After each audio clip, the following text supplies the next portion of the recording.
He was thrown like garbage from a bridge no one even photographs anymore. Just a puppy barely breathing, spinning through the cold morning fog. No name, no collar, just a number burned into his skin and a fate no creature should face. But what he didn't know was that someone was watching. What happened next will make you cry and believe in miracles again. Before we start, tell me where are you watching from. Drop your country in the comments. I want to see how far this story travels. And if you believe animals deserve love, not pain, hit that subscribe button, because what you're about to hear will stay with you forever. Cascade Bend didn't wake up so much as it slowly emerged from the mist, reluctant and aching like an old man with too many scars. The town, tucked against the curves of the Rogue River in southern Oregon, wore fog like a second skin. The metal spans of Rivergate Bridge stretched like the tired arms of a relic from another time, groaning under the weight of both traffic and memory. On mornings like this, when the air smelled of pine rain and regret, people stayed inside longer, nursing their coffee and avoiding whatever waited outside. But not Deputy Mason Hale. Mason stood 6'2" with a frame that used to be solid muscle, but had since settled into the lean, watchful tension of a man who no longer wasted effort. His brown hair had started to silver at the temples, and a neatly kept beard masked the lines around his mouth. He wore his deputy's uniform under a black windbreaker faded from use, the shoulder seam repaired with black thread after a scuffle 3 months back. His eyes were steel blue, calm but sharp, and only softened when he looked at the small worn photo tucked into his wallet, a photo of a boy with a gap-toothed grin, taken 5 years before the accident that stole Mason's only son. That morning, Mason had taken his patrol cruiser out before dawn. He didn't need to. There hadn't been a serious call in weeks, but he had grown used to the river's rhythm. It calmed something in him. He parked near the old fishing wharf and started walking south, boots crunching gravel, breath steaming in the cold. His flashlight swept over the wet underbrush and rusted fencing, his ears tuned not for danger but for something else. Maybe meaning, maybe a memory. At precisely 6 into the 27 a.m., as he neared the southern pier where Rivergate Bridge stretched low across the water, Mason paused.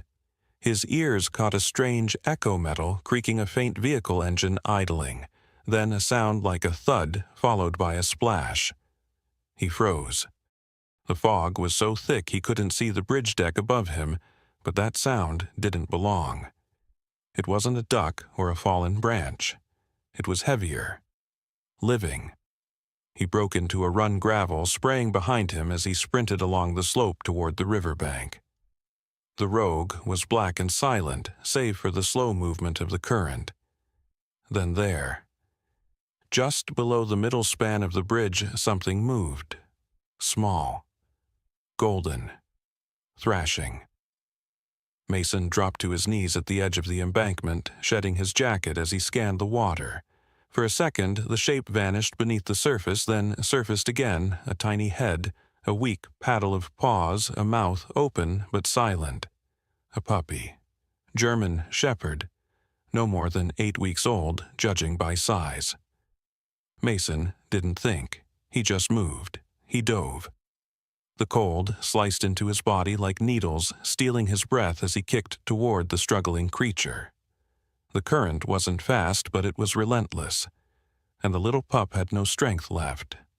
Mason reached out, fingers brushing wet fur just as the puppy started to sink again. He grabbed hold, soaked, shaking, and kicked back toward the shallows. It took effort, and when he stumbled onto the rock, soaked and panting, he had the pup cradled against his chest. The puppy didn't bark. It didn't whimper. It just blinked its eyes wide and stunned pupils too large. Its coat was soaked through, but patches of tan and black still clung to the classic German Shepherd markings.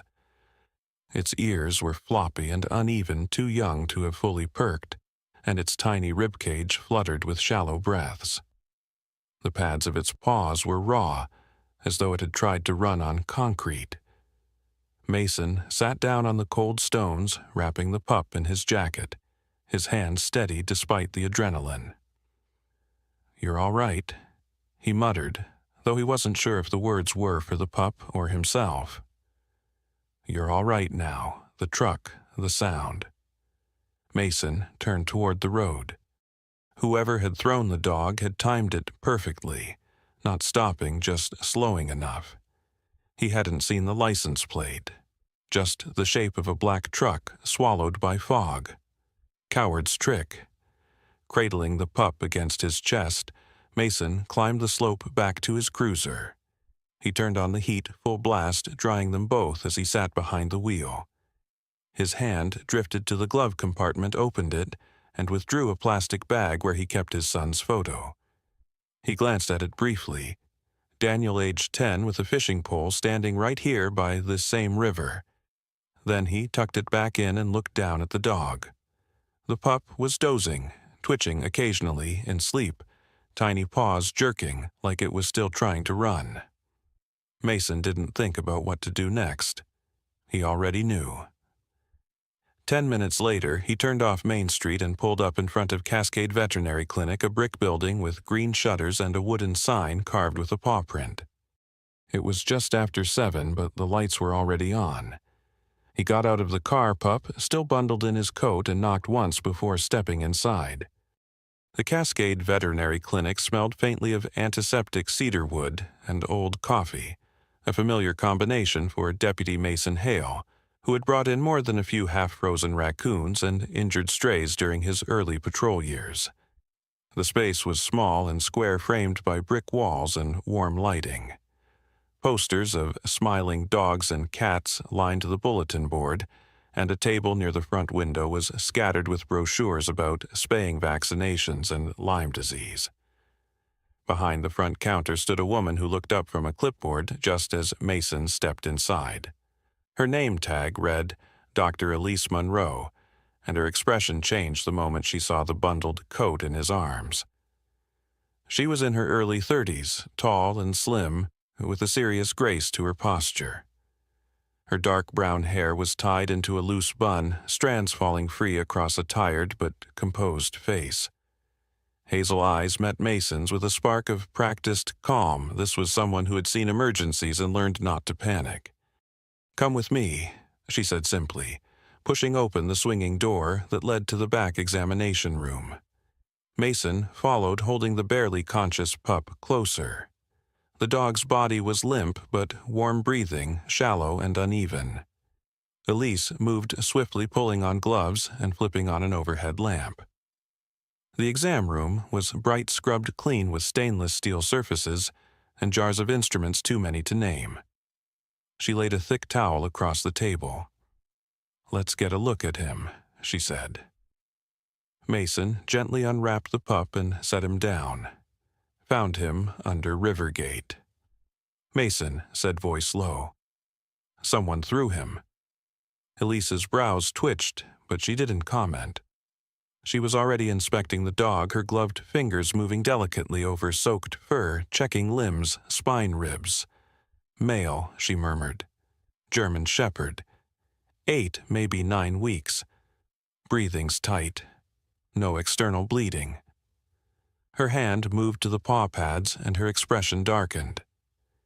"These are scraped raw, not from water. This pup ran on pavement, probably concrete. Fast, for a while." She turned one paw slightly. "Nails are ground down to the quick, not broken worn, like treadmill wear." Mason frowned. "Treadmill." She nodded, or forced running on hard surfaces. Could be behavioral training, or stress conditioning. Then her fingers moved lower, pressing gently at the belly. The pup stirred faintly, legs twitching. "Here," she said quietly. She lifted the fur to reveal a small, almost healed spot near the lower abdomen. Injection site. Too clean for a bug bite, too central for a scratch. This was intentional. Mason stepped closer. "You think someone drugged him?" I think this dog's been tested on, Elise said. I used to work for a biomedical company near Eugene Ravagin Labs. I saw animals come through with these kinds of marks all the time. She paused, as if debating how much to say. I left when I realized the protocols were not legal. They outsourced test animals and kept no paper trail, no real oversight. The dogs had numbers, not names. Mason looked down at the puppy again. The fur was beginning to dry in clumps, and its small face, though still stunned, now seemed more aware of the warm towel and safe hands. He was silent, just watching. He didn't make a sound, Mason murmured. When I found him. Not a bark, not a cry, just paddling. That's trauma, Elise said. Sometimes they go silent. It's a survival instinct. The pup's head moved just slightly toward Mason's chest. One paw stretched slowly over the towel as though reaching for something familiar. Mason blinked and reached out, letting the tiny paw rest against his fingers. You planning to keep him? Elise asked softly. I didn't think that far, Mason replied. Elise gave a small smile. He seems to have decided for you. She moved across the room to retrieve a warm fluid pack and a syringe. He's dehydrated. We'll do subcutaneous fluids, then monitor for internal damage. I'll give you a prescription for mild painkillers, puppy safe. Keep him warm, let him sleep. If he survives the next 12 hours, he's probably out of the woods. Mason nodded, then glanced around the room. You work alone, mostly, Elise said. I've got a tech in during the day. But early shifts like this? Just me. Ever report abuse cases, Mason asked, every time she said. Never sticks unless someone talks, or unless you have proof. He looked down at the pup again. What if this one's the proof? She didn't answer immediately. She placed the IV needle with a practiced hand, murmuring quiet reassurances the pup wouldn't understand, but might still feel. Then she turned back to Mason. Then we'll get him a name, she said, and we'll find out who tried to erase him. The wind had picked up by the time Mason pulled into the gravel driveway beside his home. His cabin sat close to the river, framed by pine trees and a picket fence that had long since given up pretending to be straight. The house, a weathered structure of wood and stone, wore the years like a flannel jacket, faded but warm. He stepped out of the cruiser, holding the blanket-wrapped pup in one arm, his other hand resting instinctively on his belt. Inside, the place was quiet, as always. The living room smelled faintly of cedar and old leather. A stack of unread books rested on the coffee table. The framed photo of Daniel still stood on the mantel, a reminder of a time when laughter had lived here too. Mason placed the puppy on a thick towel beside the fireplace and stoked the embers to life. The little shepherd, still too weak to stand, let out a soft whine and curled tighter. By morning, Echo he had decided to call him that, as if the dog were some small sound, returning from a place long gone was alert if still wobbly. Mason had set up a small sleeping area in the corner, using an old laundry basket lined with flannel shirts he no longer wore. Echo explored clumsily, bumping into table legs and occasionally tripping over his own paws, but there was a light now behind his eyes. Later that day, Mason was outside repairing a loose gate latch when he noticed a figure watching him through the fence. A boy, probably around 8, stood gripping the top rail with 2 small hands. His hoodie was 3 sizes too big, sleeves hanging past his fingers, and his jeans were muddy at the knees. He had tousled brown hair and a face that looked like it hadn't smiled much until he saw the puppy. "That your dog?" the boy asked. Mason straightened, brushing dirt from his hands. "Kind of. Found him near the river." The boy's eyes widened. "He's a shepherd, right? Like a police dog could be," Mason said. "One day." The boy climbed halfway onto the fence. "Can I pet him?"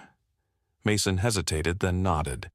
"You live close next door," the boy said, pointing to a small one-story house with peeling paint and a rusted mailbox. "I'm Toby. Toby, I'm Mason." Toby's mother, Mrs. Carla Dwyer, was a thin, nervous woman who worked nights at the diner. She'd introduced herself once with a plate of oatmeal cookies and eyes that flicked constantly toward the clock.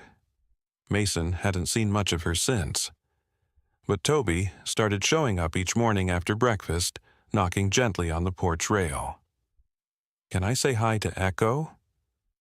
By the fourth day, Echo began wagging his tail whenever he saw Toby. The pup, though still stiff from injury, found new energy in the boy's visits.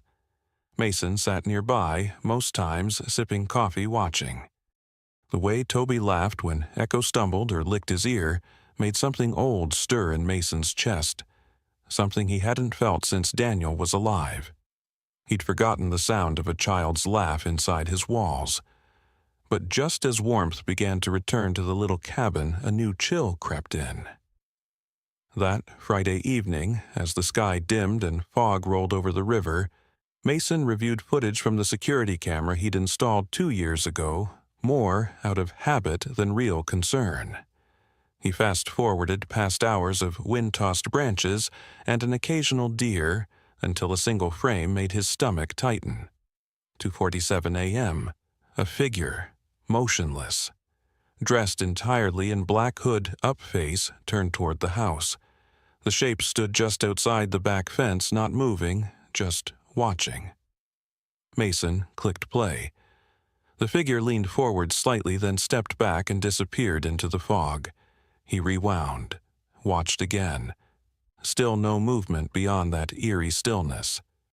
Mason walked to the window and peered out into the night. The yard was empty now. Echo stirred on his blanket but didn't bark. Not yet. The next day, Mason installed another motion light and reinforced the back latch, but his gut told him this wasn't some neighborhood prank. Someone was looking for Echo. Someone who knew exactly what had been done to that dog. Toby showed up again mid-morning, this time with a plastic toy bone from his own dog long past. "It still smells like Lady," he said shyly, placing it next to Echo. The pup sniffed it once, then rested his chin on it as if it were treasure. "You ever see anyone behind our fence?" Mason asked casually.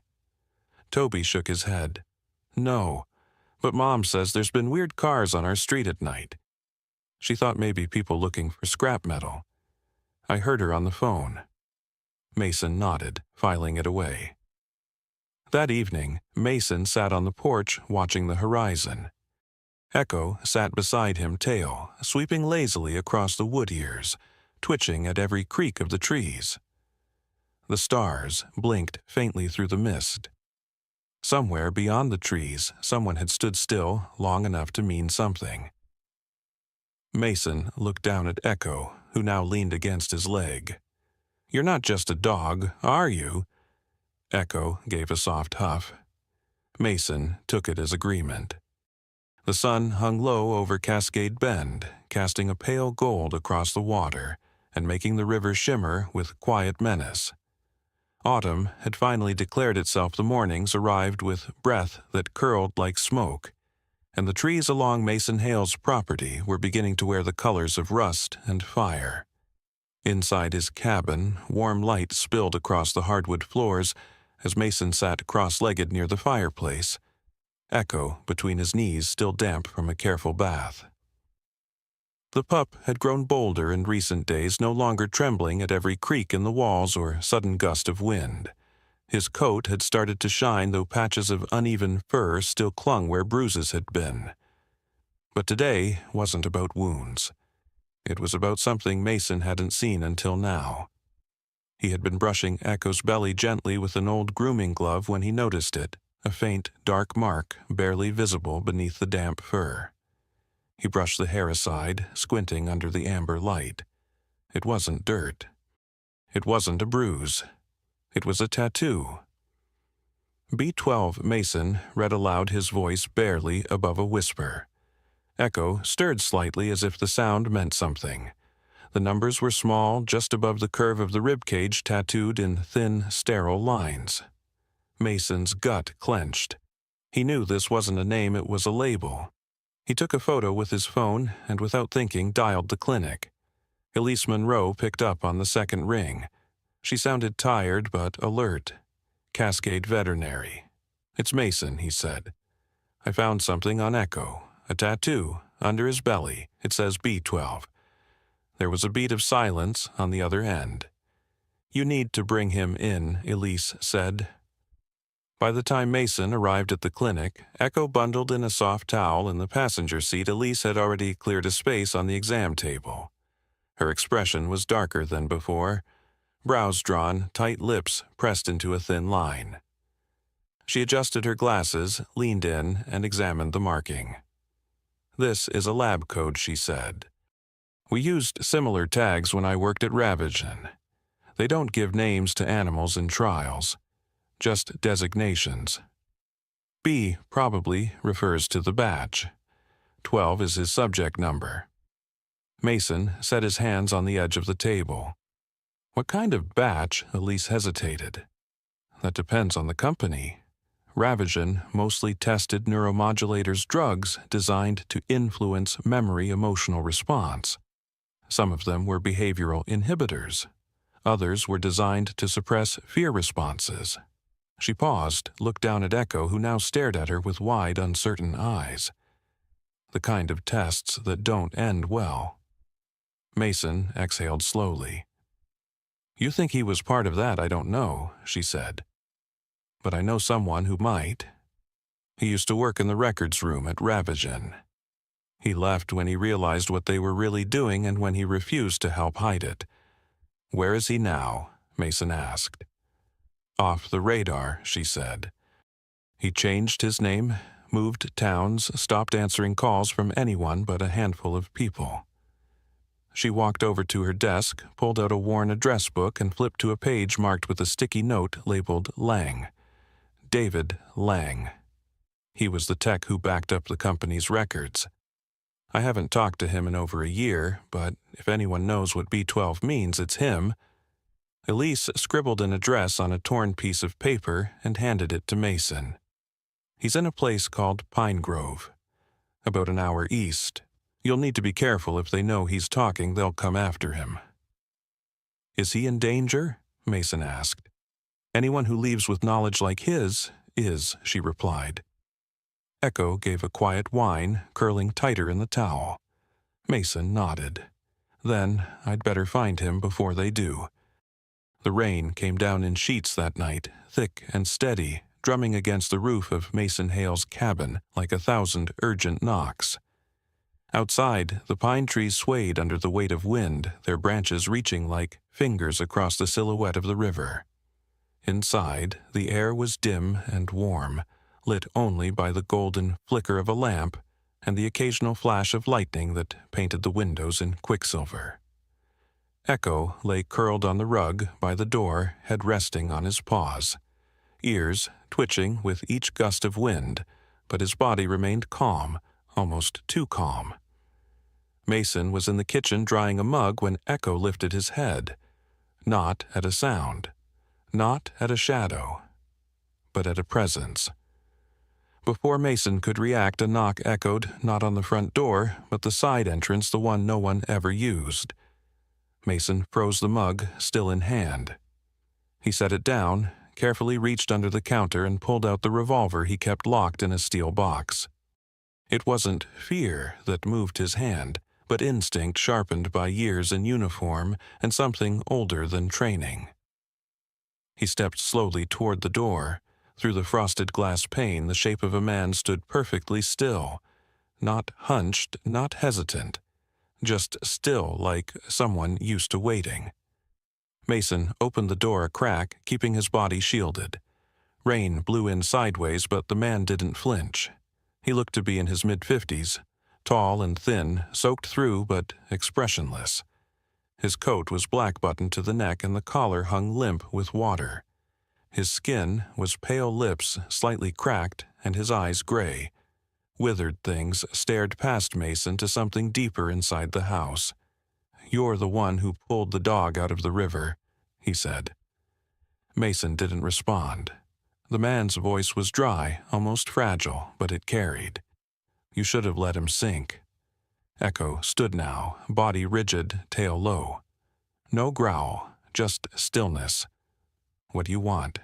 Mason asked quietly. The man didn't answer right away.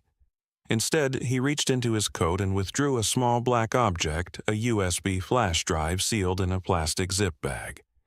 He held it out with 2 fingers like it was something dirty. "Con Cho Jo," he said, slipping briefly into an accent Mason couldn't place. It was never supposed to survive. He's unfinished. Then, before Mason could question further, the man turned and walked off into the storm. No threats, no raised voice, just words that lingered like smoke. Mason shut the door, locked it, and set the USB on the kitchen table. He sat down slowly, the revolver still within reach. Echo padded over and curled beneath his chair. Mason rested a hand on the pup's back, feeling the faint tremor still running beneath the fur. At dawn, Mason drove to the station off-duty unannounced. The building was mostly empty except for the overnight dispatcher who greeted him with a yawn and a nod. Mason used a secure computer in the back office, booted the system, and plugged in the drive. It contained 1 folder, no title, just a series of video files labeled by date and number. The first file opened with a static blur, then cleared into footage of a cold white room. Stainless steel counters, fluorescent lighting, and cages. In one of the cages, a small, narrow, barely enough to turn around a German shepherd puppy sat trembling, its fur still a creamy mix of tan and black. Numbered tag on the collar B12. Mason watched his jaw clenched. The video showed injections, behavioral triggers, bright flashes, loud sounds, Pavlovian response tests, then harsher trials, electrical pads, water immersion. The pup panicked, scratched, clawed, but never barked, never cried, just like Echo in the river. Mason stopped the video halfway through, chest tight. The date in the corner matched one of the weeks Elise had mentioned 3 months ago. The last video ended abruptly after a scene of the puppy being strapped to a moving platform, a handler tightening the straps. Mason removed the USB and slid it into his jacket pocket. This was no longer a question of if. It was who and how far were they willing to go to cover it. Later that day, Mason visited Carla Dwyer's house. Toby's mother answered the door, her hair tied back in a messy bun, eyes ringed with worry. She wore an old sweater with frayed sleeves and kept glancing behind her where Toby sat on the couch with a blanket around his shoulders. "He told me he saw someone outside your house again," she said quietly, pulling Mason aside. "Last night?" Said the man was standing under your porch light, just watching. "I called the sheriff's line, but no one believed him." Mason nodded. He wasn't wrong. Carla stiffened. "You're serious. As serious as I've ever been." Behind her, Toby looked up. Was it the same man? Mason hesitated, then gave a slow nod. "I think it was." Carla's voice dropped. "Should I be worried, you should keep your doors locked," Mason said, "and your curtains closed." He left a few minutes later, jaw tight. Echo waiting in the front seat of the cruiser. The rain had stopped, but the sky still wore the bruises of what it had carried. Sunday mornings in Cascade Bend were typically quiet shop windows opened late. The streets lined with dewy maple leaves, and the scent of chimney smoke curled into the air like an old song. But this morning, silence didn't mean peace. Not for Mason. Not after what he'd seen in those videos. And certainly not with Echo lying under the table again, trembling at nothing but the low hum of the coffee grinder. The pup had changed. He still followed Mason room to room, still leaned into Toby's touch when the boy visited, but his eyes had become more alert, more haunted. That morning, as Mason had fixed a loose board on the porch, someone down the street used a power drill. Echo had collapsed into a heap at the base of the stairs, trembling so violently Mason thought he'd been struck. It took minutes of calm whispers and gentle hands before Echo could breathe normally again. Elise, when told, had only nodded grimly. Underground holding pens often use drills and pressure pumps. It's not the sound he's afraid of. It's what always followed. Now, Mason stood in the back booth of the Bend Journal, a narrow, creaky newsroom tucked between an antiques store and a laundromat. Inside the office looked like it had been abandoned by time-yellowed newspapers tacked to corkboards, a fax machine still humming in the corner, and coffee that tasted like boiled bark. But Clara Bell worked here, and she was the one person in town who knew what to do when the truth was ugly. Clara was in her late 30s, tall and narrow-shouldered with short auburn hair, always tucked behind one ear. Her clothes were plain but efficient faded denim jeans, leather boots, a gray wool blazer that had seen better days. But it was her eyes, stormy blue sharp behind silver-framed glasses, that made her memorable. She looked at the world like it owed her something honest, and she had the attitude of someone who'd already seen it lie far too many times. "You're telling me," she said, watching Mason across the table. "This USB came from a guy in a black coat who said, 'Your dog shouldn't exist.'" "Yes. And the footage shows illegal experimentation, a tag code that matches your dog's, and there's a company name, Neuralynx Labs," Mason said. "I traced the formatting of the lab room, and the videos matched with what Elise described from her time at Ravagen. She says it's identical." Clara leaned back, tapping a pen against her notebook. "You know they'll come after you. They already have," Mason said. "They're watching." Toby saw one. My security cam picked up another. Elise was followed once a few days back. She didn't say anything at first, but now her house has been broken into. Clara's pen stopped. Did they take anything? No. That's the part that scares me. They didn't take her files, didn't touch the clinic's meds, just left her office trashed. A drawer pulled open, and one sentence scratched into the wall. Clara's jaw tightened. "Let me guess. Stop digging." For a long moment, Clara said nothing. Then she stood, walked to the window, and stared out at the quiet sidewalk. "I've had 4 exposés blocked in my time here," she said. "One on a waste company dumping in the river. One on campaign fraud. One about a sheriff in another county running his own militia. None of them hit like this will." Mason reached into his jacket, retrieved the USB, and handed it to her. "Then let it hit," he said. The next morning, the town woke to something it hadn't seen in years. A front page that didn't talk about bake sales or budget meetings. Instead, it bore a headline in stark, bold letters. "Local dog survives bioexperimentation. Who's behind Neuralynx Labs?" Below it, a photo of Echo curled beneath Mason's porch, his number tattoo barely visible under his belly fur. There was no sensationalism, no blurred lines. Clara had written it like a blade. Clean, sharp, undeniable. The phones started ringing. People who had once turned their heads now stood outside Elise's clinic with homemade signs that said, "We believe you." The sheriff's office got anonymous tips. A group of college students started a petition to ban private animal trials in the state. And in the middle of it all, Echo, timid, scarred, Echo curled beside Mason's feet, as if the storm above couldn't touch the one inside. That night, Mason got a call from Elise. "They came into my house," she said quietly. His stomach turned cold. "Are you hurt?" "No, I wasn't home. But they left the back door open. My desk drawer's been rifled through. They didn't take anything. Just left it messy enough for me to know they were there, and there was a piece of paper on the table," she said.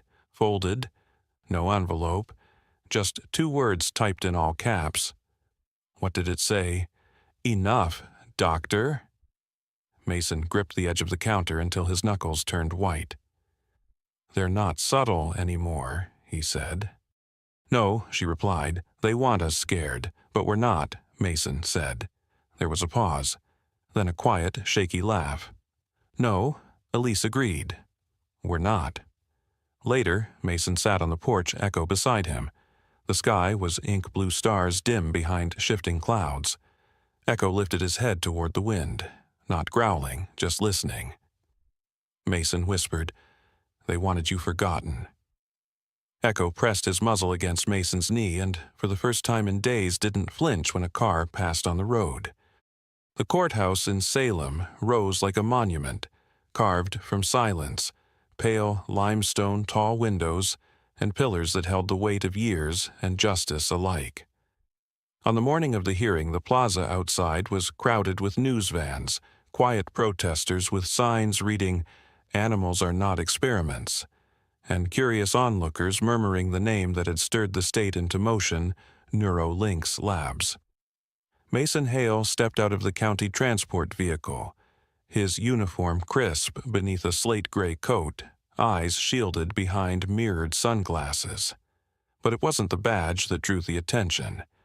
It was the dog walking beside him. Echo, no longer a trembling pup, moved with purpose. His coat was full now, rich with amber and black, his frame stronger, more balanced. A blue vest stitched with the words "Survivor" wrapped snug over his chest. His ears perked at every noise, but his eyes stayed steady, fixed on Mason's pace. He walked not behind, not ahead, but beside, just as he always had. Inside the building, cold marble echoed with every step. Clara Bell was already seated near the front of the courtroom gallery, her notepad balanced on one knee, hair tied back in her usual no-nonsense bun.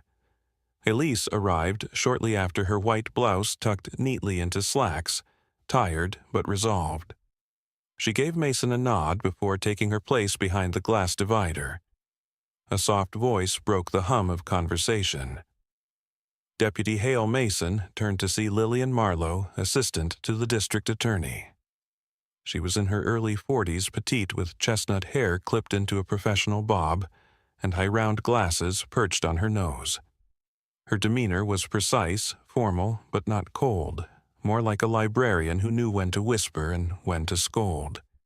"We're ready for you," she said. "You'll be called after the initial evidence summary." Mason nodded, his hand resting gently on Echo's back. "He's with me." She gave a tight smile. "Yes, sir. The judge is aware." As Mason sat at the waiting bench outside the chamber, the heavy courtroom doors opened, and in walked Carla Dwyer and her son Toby. Toby wore a plaid shirt tucked into dark jeans and held something carefully in his hands, a large piece of white drawing paper, edges curled slightly. His eyes lit up when he saw Echo, and he hurried forward. "I made this for you," he said, thrusting the drawing into Mason's hands. It was crayon on paper, rough and colorful. Echo stood tall on the Rivergate Bridge, surrounded by mist, a faint halo drawn above his head. The caption scrawled beneath read, "The Angel That Guards the Lost." Mason's throat tightened. "Thanks, kid. I think he'll like that." Carla offered a nod to Mason, respectful, a little shy. "We wanted to be here," Toby insisted. The doors opened again. The bailiff called his name. "Deputy Hale, you may approach." Mason entered the courtroom, Echo at his side. Judge Leonard Bravich presided, an older man with a deep-set frown and thinning white hair, known for his composure and unwillingness to suffer theatrics.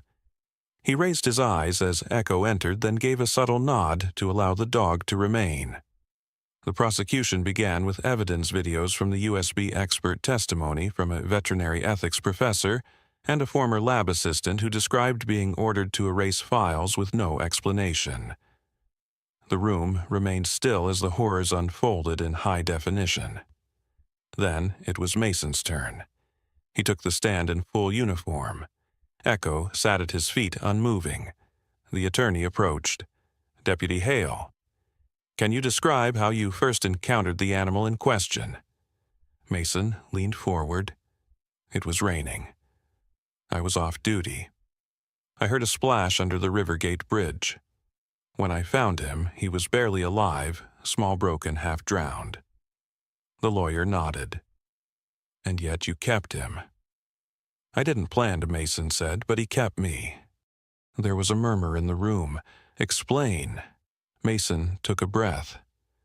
I lost my son 5 years ago, drowned in this very river. Since then, I've been going through the motions. I wore the badge, did the job, but I wasn't living, not really. Then Echo showed up. He needed saving. But the truth is, it was me who needed rescuing. He paused, his voice low but steady.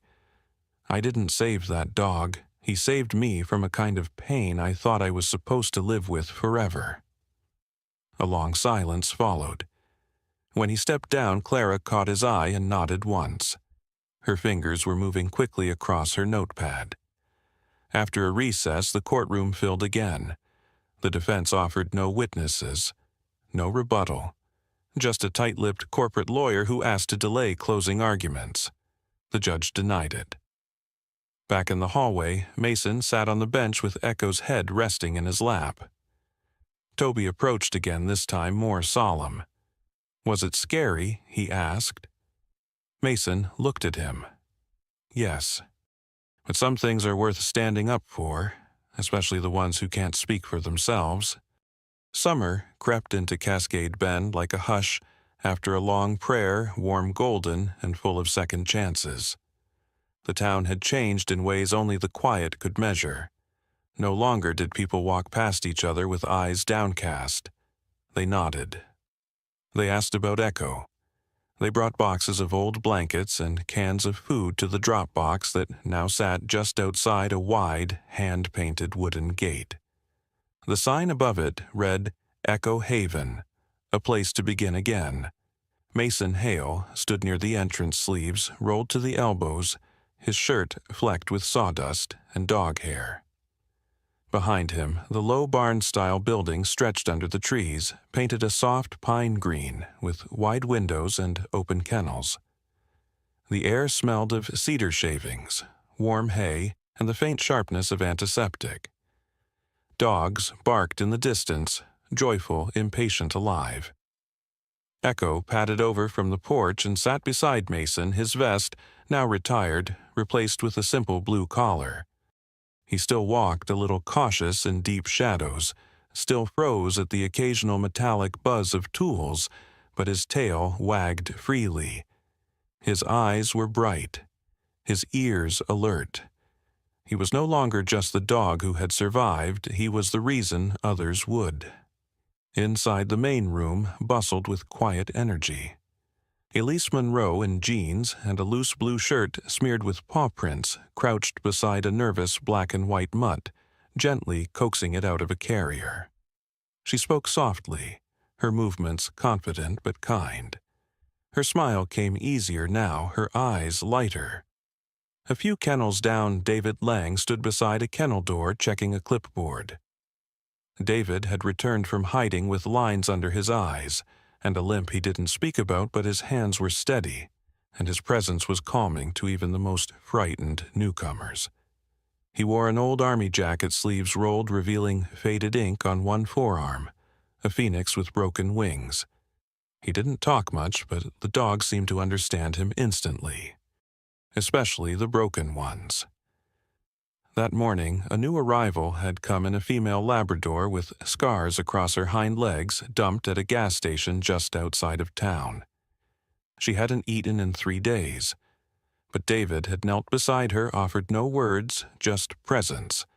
She was already curled in a crate with a bowl of soft chicken stew by the time Mason passed through with a stack of supplies.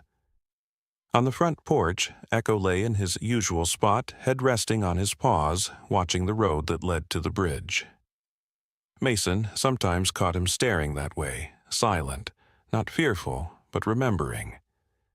The Rivergate Bridge was only a silhouette from here, just far enough to be memory, just close enough to matter. Later that afternoon, a small white SUV pulled into the gravel lot.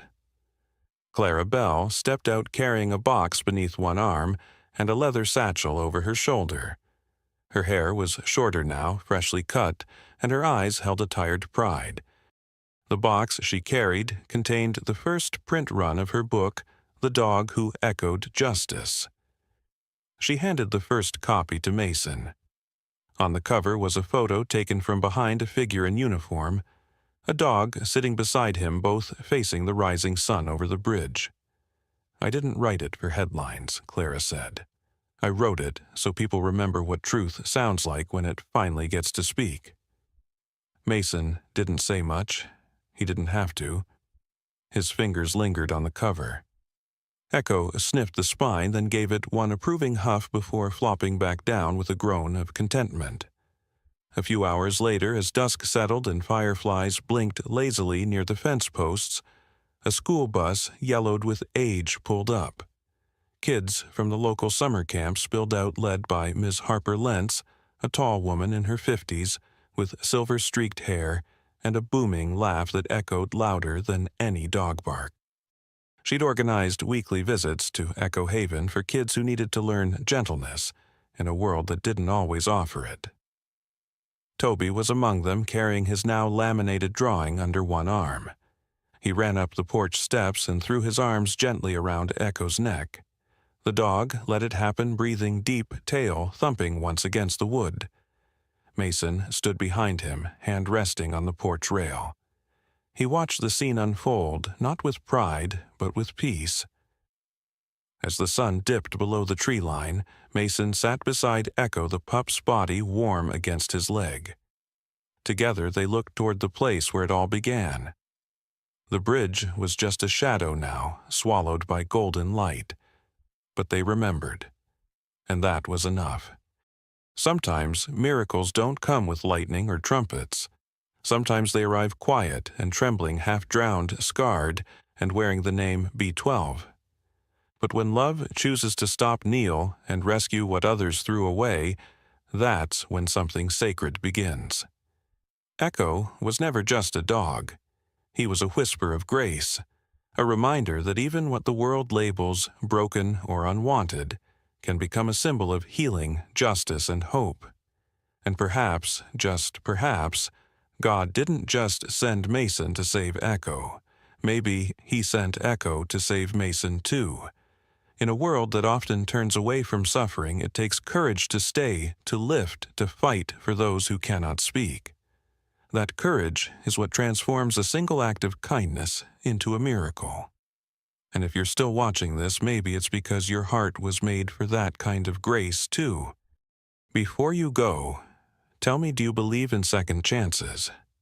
Do you believe that every creature, no matter how wounded, deserves to be seen, loved, and defended? If you do share this story, comment your thoughts below. Type Amen if you believe God still works through broken things and quiet people.